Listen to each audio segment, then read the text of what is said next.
Adam itu bapak moyang kita. Dosanya satu, makan buah khuldi, dikeluarkan dari surga. Kita dosanya banyak, kepengen masuk, nggak nyambung. Hai Adam, dari tidak ada kamu saya adakan. Saya perintahkan tinggal di surga. Merasa sepi sendirian, saya ciptakan Siti Hawa supaya kamu tenang. Kamu boleh nikmati semuanya. Ini boleh, itu boleh, ini boleh, itu boleh. Makan, makanlah yang kau mau. Minum, minumlah yang kau suka. Pakai, pakailah yang kau senang. Satu yang saya minta, jangan dekati pohon khuldi. Itu kau tidak sanggup, keluar. Diusir dari surga. Sujud Nabi Adam. Kata riwayat 40 tahun sujud. Membaca Rabbana zalamna anfusana wa illam taghfir lana wa tarhamna lanakunanna minal. Itu namanya istighfarnya Nabi Adam. Istighfar itu kan mengucapkan astagfirullah, basmalah, membaca bismillah. Jangan kayak teman saya disuruh banyak-banyak baca istighfar, benar-benar dia baca istighfar, istighfar, istighfar. Bukan itu maksudnya. Nah, maka salah satu amalan yang sangat dianjurkan di bulan Muharram ini memperbanyak istighfar. Tidak ada orangnya yang tidak. Ayo jujur, ini yang kumpul di sini semua, ada nggak yang nggak punya dosa? Yang merasa nggak punya dosa, ayo ke depan. Ada? Tidak ada. Setiap kita, entah kecil entah besar, sengaja terlupa, pasti mempunyai yang namanya khilaf dan salah. Dan Allah Tuhan kita bukan Tuhan pendendam. Allah Tuhan kita Tuhan yang ramah dan rahmah. Manusia, dosamu banyak, tapi ampunanku lebih banyak. Salahmu besar, rahmatku jauh lebih besar. Kau sujud di hadapanku, aku bangga melihatnya. Kau menangis di hadapanku, aku senyum melihatmu. Kau berjalan menujuku, aku berlari menyambutmu. Karena itu amalan yang sangat dianjurkan di bulan Muharram ini memperbanyak istighfar. Itu kalau istighfarnya Nabi Adam. Ada istighfarnya Nabi Yunus. Ibu kenal Nabi Yunus? Di mana kenalannya? Sok tahu. Nabi Yunus itu ketika berdakwah kepada kaumnya yang bandel, memberikan peringatan, kalau kalian tidak mau beriman akan turun azab. Kapan Yunus? Akan. Kenapa mesti akan? Sekarang aja kalau mau, saya tungguin. Kurang ajar betul ini umat. Akhirnya Nabi Nuh menghindar dengan perhitungan, kalau azab tidak turun saya sudah jauh. Meragukan janji Tuhan. Lalu naik kapal, dinaiki oleh Yunus, kapal mogok. Dicari siapa biang keroknya ini. Diundi, ternyata Yunus. Sampai 3 kali diundi. Dibuanglah Yunus ke dasar laut. Ditelan oleh ikan nun atas perintah Allah. Telan itu Yunus. Jangan pakai dikunyah, rusak urusan. Telan saja, simpan di perutmu.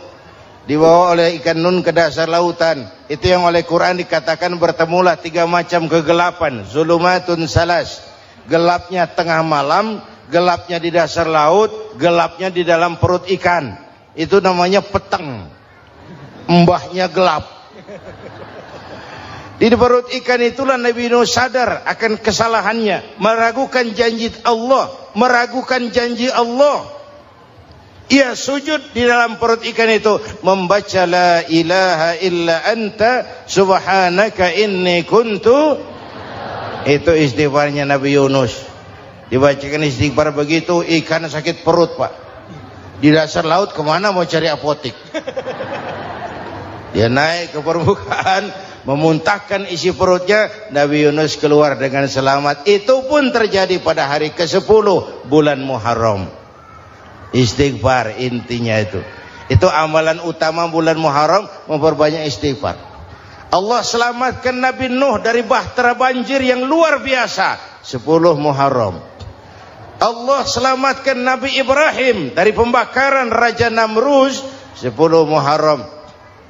Setelah Nabi Ibrahim itu menghancurkan berhala-berhala, Abrahat pulang mau ibadah, lihat Tuhannya berantakan, marah besar.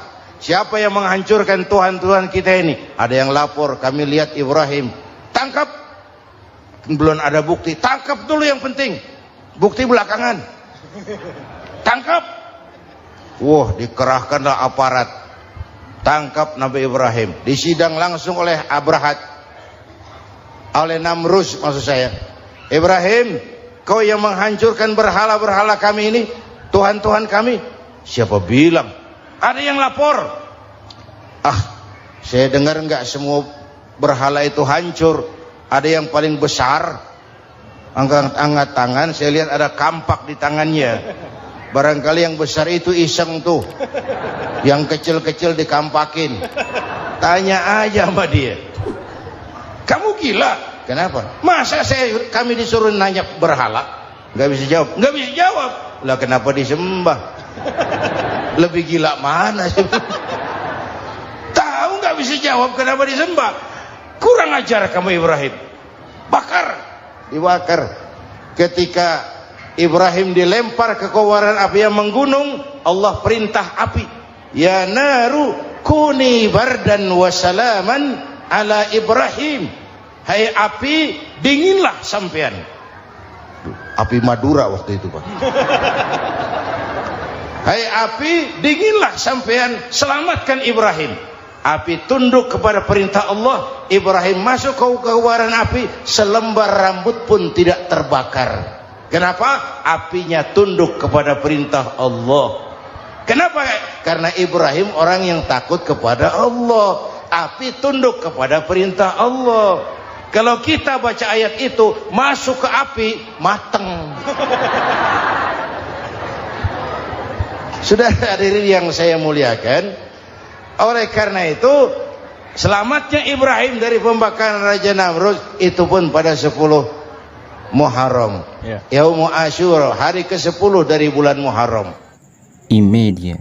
Bapak Ibu hadirin hadirat yang saya cintai, sebagian kecil tentang Nabi Adam, Nabi Ibrahim dan Nabi Yunus, tapi saya belum menceritakan tentang Nabi Nuh tadi. Mengulang kaji. Nabi Nuh salah seorang rasul yang masuk ulul azmi, 5 besar. Karena memang perjuangannya menggambarkan satu usaha yang ulet dan luar biasa. Beliau diberi umur 950 tahun, lalu berdakwah selama 900 tahun, sore, pagi, siang, malam, dapat pengikut tidak lebih 80 orang. Rata-rata 10 tahun satu. Kalau saya minta berhenti aja jadi nabi, Pak. Ustadz mana masih mau buka pesantren? 10 tahun buka pesantren, yang nyantri cuma 1. Pedagang mana yang masih mau dagang? 10 tahun dagang, yang beli 1. Pimpinan partai mana yang masih mau kampanye? 10 tahun buka partai, yang nyoblos 1. Bangkrut. Umatnya bandel, kurang ajar, durjana, bajingan, tengik. Umatnya Nabi Nuh ini kalau diceramahi, telinganya ditutup dengan tangannya. Nabi Nuh akhirnya rekes, Tuhan, siang malam saya berdakwah kepada umat ini, tiap kali saya sampaikan dakwahmu, mereka tutup telinganya dengan tangannya, alergi dengar ceramah. Apa itu ceramah? Non profit. Saudara-saudara, jadi mau kamu gimana, Nuh? Sudah Tuhan, habiskan saja orang kafir. Nanti kalau punya anak, anaknya pun kafir lagi. Lebih baik bapak moyangnya sikat habis. Biasanya kalau bapak kalong, anak kampret. Bapak nyolong, anak nyopet. Fotokopi gimana aslinya? Habiskan saja. Itu mau kamu Nuh? Iya.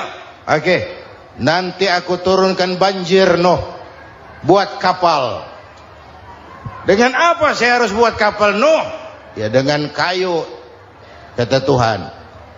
Kayunya dari mana Tuhan? Ya dari pohon Nuh.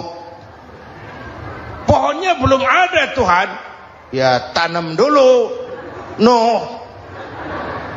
Bikin kapal kayunya nanam pohon. Apa artinya? Perjuangan perlu kesabaran. Sukses itu ada prosesnya. Nggak bisa simsalabim abracadabra lalu kita mau sukses. Semua ada prosesnya. Walaupun kenyataannya begitu. Sukses banyak bapaknya, gagal itu yatim. Kalau kita sukses banyak yang ngakuin. Yang baru ketemu pakai manggil encing. Ketemu baru. Tapi sukses banyak bapaknya. Gagal yatim, nggak ada yang mau ngakuin kalau kita gagal itu.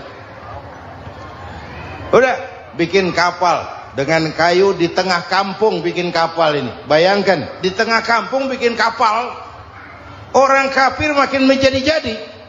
Lihat Nuh, kenapa? Makin sarap. Bikin kapal di tengah kampung mau belayar kemana?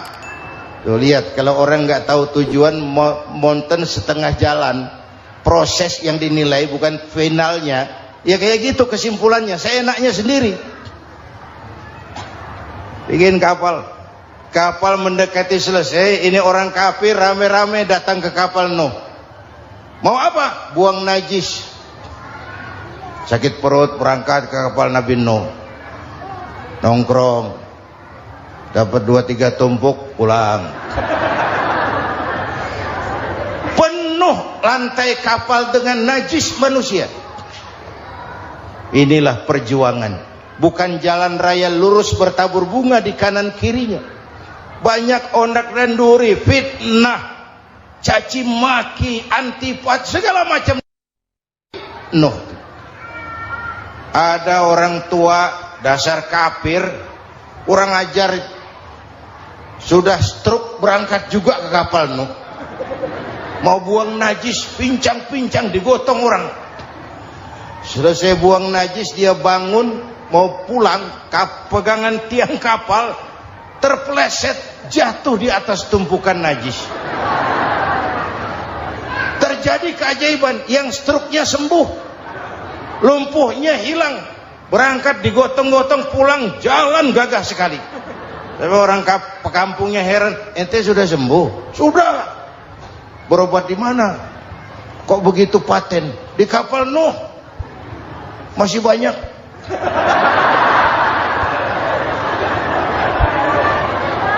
Yang berasa perlu obat bawa rantang. Ambil. Bersih lagi geladak kapal itu. Sudah selesai Nuh? Selesai. Oke, kau orang yang beriman bersamamu, binatang serba sepasang, naik Nabi Nuh, naik orang beriman, naik binatang serba sepasang. Ini cikal bakal penyelamatan manusia, Pak. Naiklah orang beriman, sudah naik semua, Nabi Nuh kontrol. Ini contoh buat kita, kontrol. Sudah naik semua teman-teman, sudah. Pemimpin yang baik bukan cuma terima laporan di belakang meja. Laporan itu yang mana juga bagus. Sama juga kampanye yang mana juga merdu. Kalau aja yang dihitung. Pernah ada calon bupati kampanye janji, kalau saya berhasil kita akan banyak bangun jembatan di daerah kita. Rakyat tanya, Pak, nggak ada sungai di kampung kita, Pak. Dia bilang, sungainya kita bangun sekalian. Udah kadung janji.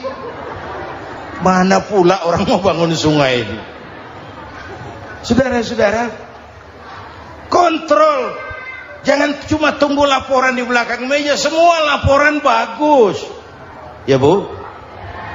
Bu?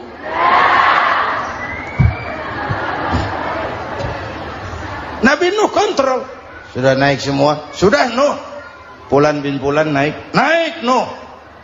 Paimin bintu Kijo. Naik, kami lihat naik.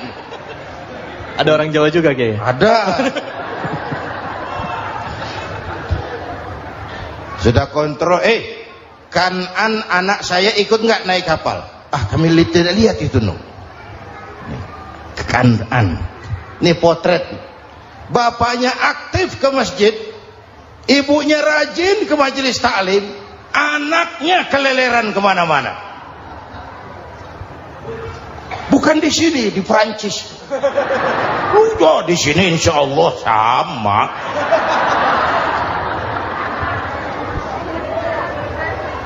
Nuh karena sayang anak, Nuh karena cinta anak, Nuh karena tanggung jawab anak, cari naik ke atas kapal. Lihat Kan'an, anak saya, nggak lihat Nuh. Turun ke ruang bawah, periksa lagi. Mang, ayah Kan'an di dia. Jamaah Tasik ini rupanya di dalam. Tuh ayah mang. Ayah ke mana ya budak ini? Turun ke bawah, tanya lagi. Ono Kan'an to? Ora nano raketo. Rombongan Jawa Tengah. Naik ke atas buritan. Dari buritan kelihatan ternyata Kan'an tidak ikut naik kapal, kumpul di darat bersama orang kafir. Ini potret kita sekarang. Kumpul sama orang kafir, hanyut anak-anak kita, ditelan budayanya orang kafir, ditelan tradisinya orang kafir, ditelan pergaulannya orang kafir. Nuh karena sayang anak dari atas manggil.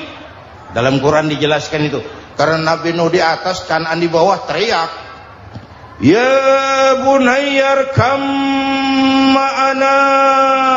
Begitu dalam Quran ayatnya.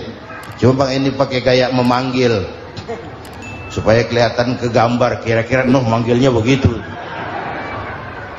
Ini namanya gaya dakwah, Pak.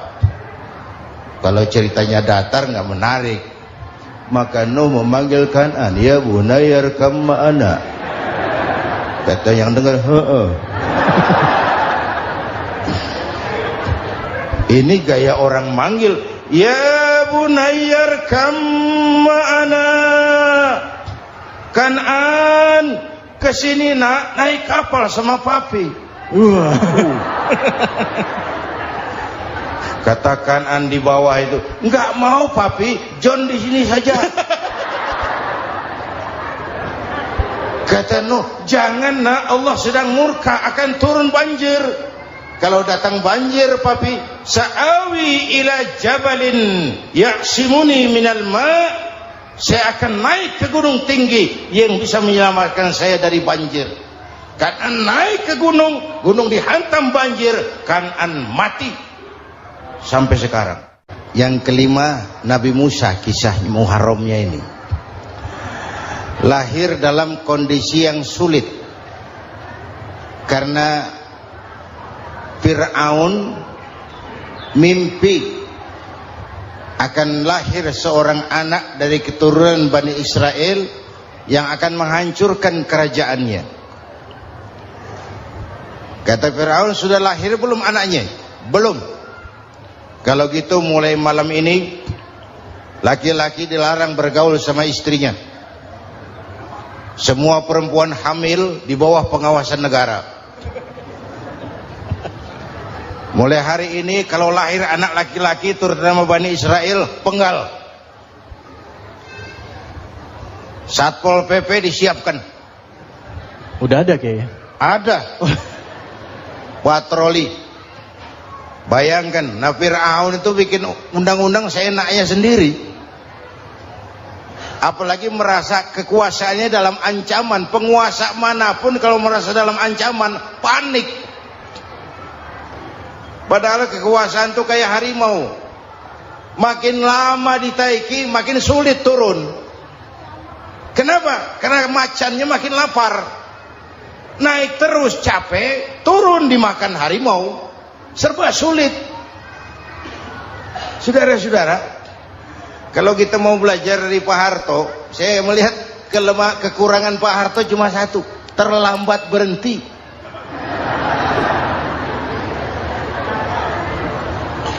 terlambat berhenti. Di sekelilinginya banyak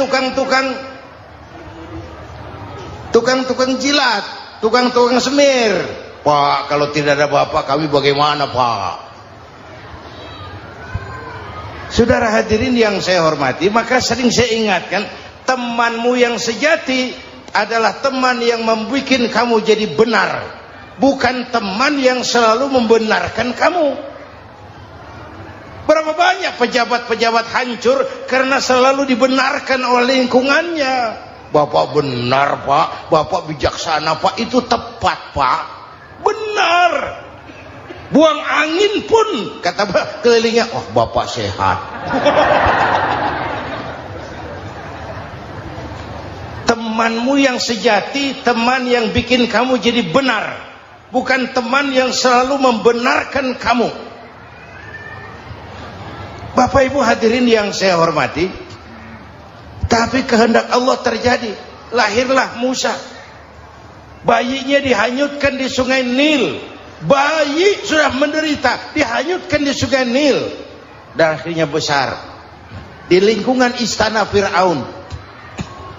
Diriwayat oleh Ratu Aisyah, perempuan Fir'aun, setelah mulai berjuang, terjadilah itu. Musa dan pengikutnya dikejar oleh Fir'aun. Sampai di tepi laut, Allah wahyukan Musa, lempar tongkatmu ke laut. Dalam kondisi darurat, mukjizat tiada jalan. Kondisi darurat.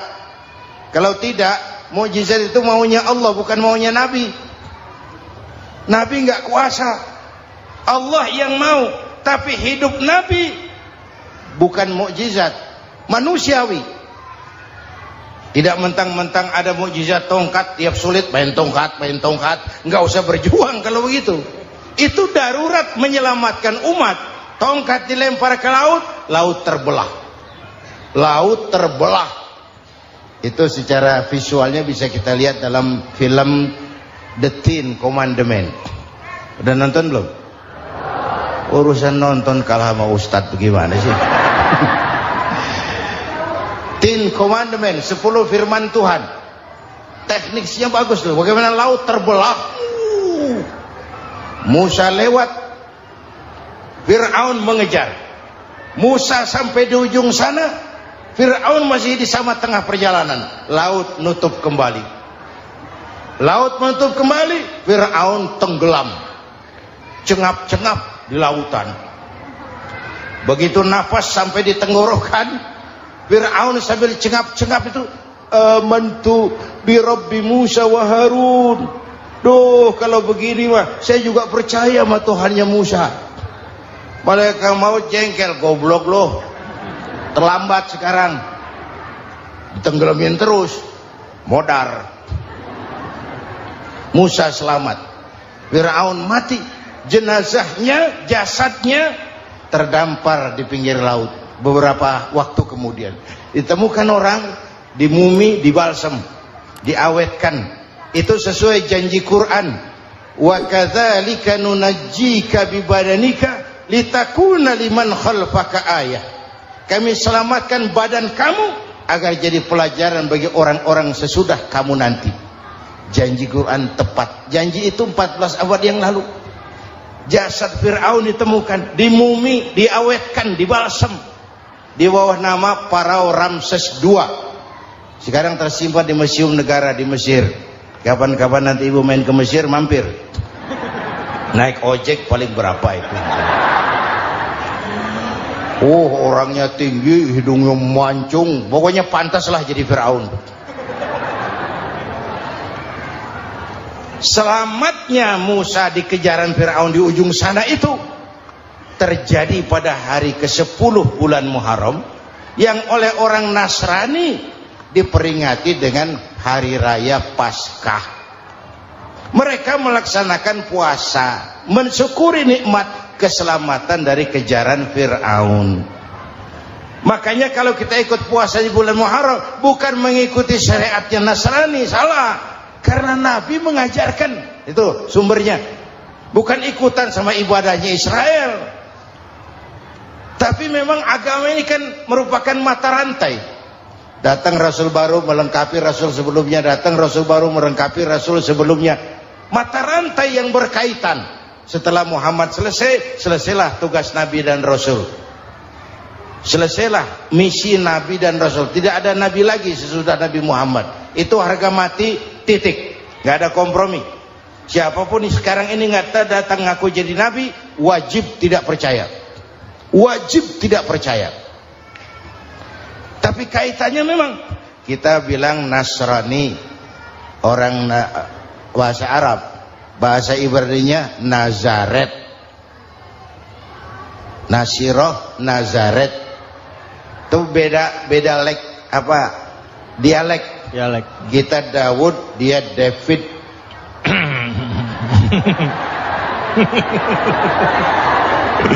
Ibrani.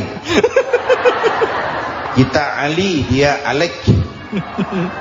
Kita Sulaiman, dia Solomon. Kita Camat, dia Comot. ini yang ngomong ini comot sembarang. Imedia. Bapak dan Ibu jamaah yang saya cintai, pertanyaan pertama, hijrah qalbiyah. Ada hijrah badaniyah, hijrah fisik yang dilakukan Nabi dan sahabat dari Mekah ke Madinah. Itu hijrah badaniyah. Ada hijrah qalbiyah, hijrah hati. Dan ini yang kita perlukan sekarang. Karena refleksinya akan membias kepada alur kehidupan. Kalau hati kita mau berhijrah, fisik akan mengikuti. Hijrah dari tempat, dari malas ibadah menjadi rajin ibadah. Hijrah dari maksiat kepada yang ma'ruf, dari berpecah belah menjadi bersatu. Hijrah seperti itu yang sangat kita perlukan. Apalagi masyarakat ini paternalistik. Kita harus hijrah mental sekarang ini.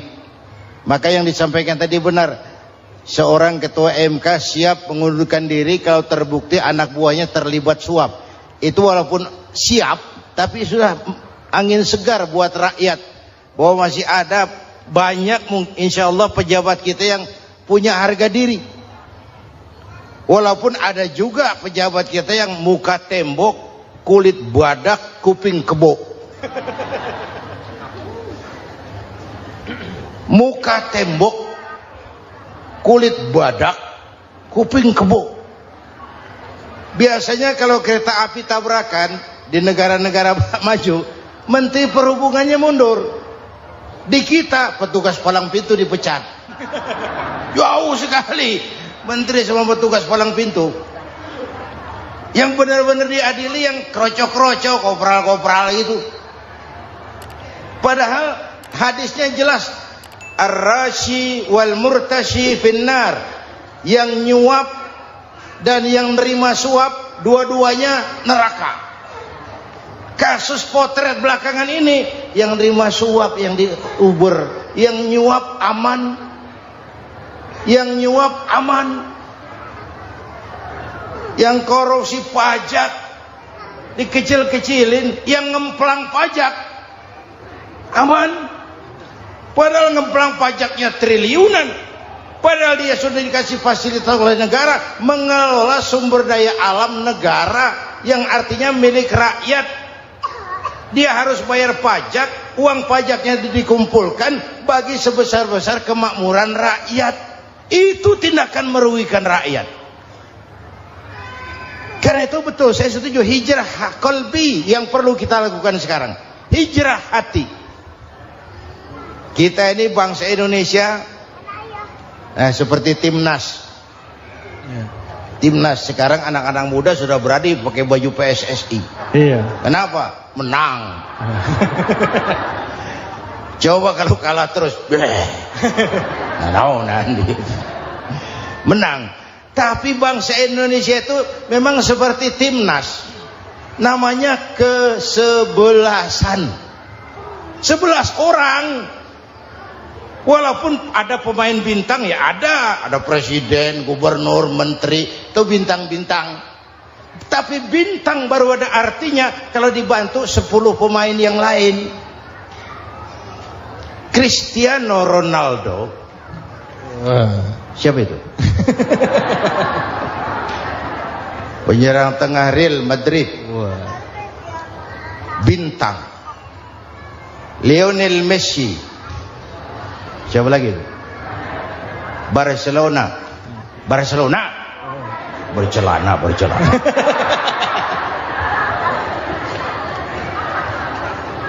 Michael Rooney, bintang Manchester United. Ronaldo baru bintang, Messi baru bintang kalau ada 10 pemain yang lain. Bagaimanapun hebatnya Cristiano Ronaldo, kalau sendirian lawan satu kesebelasan, babak belur. Itulah kita, bangsa Indonesia. Kita satu kesebelasan, harus saling memperkuat.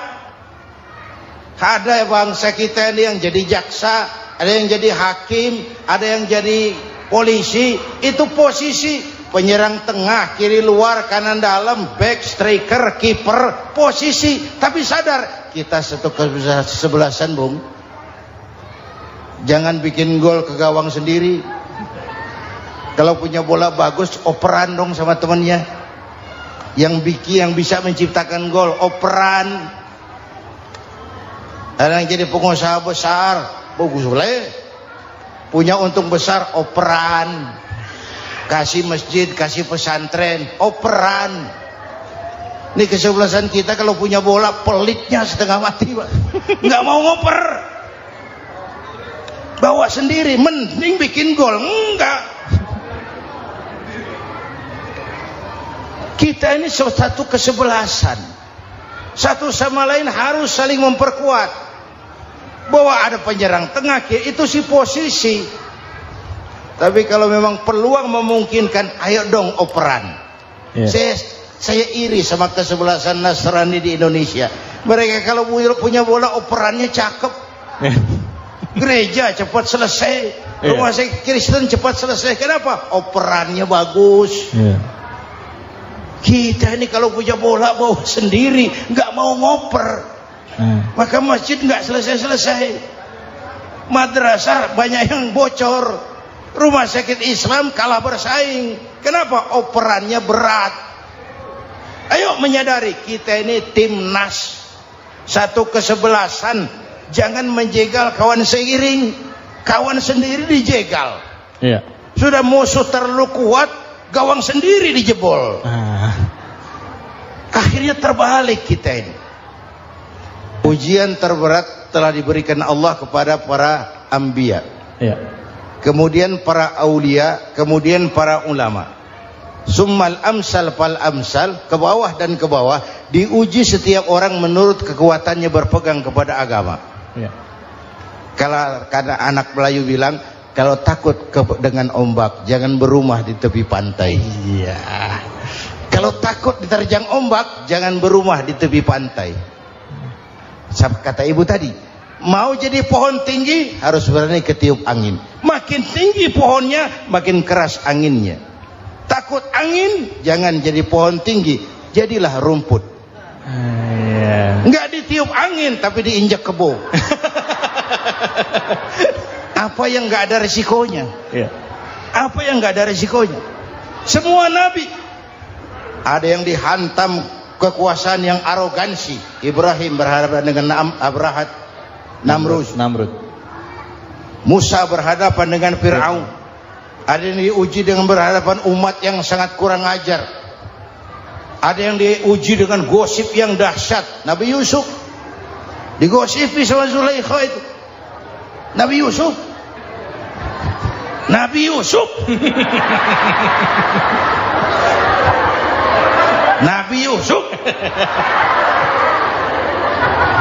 Yang namanya gosip itu kan menyebarkan keburukan orang.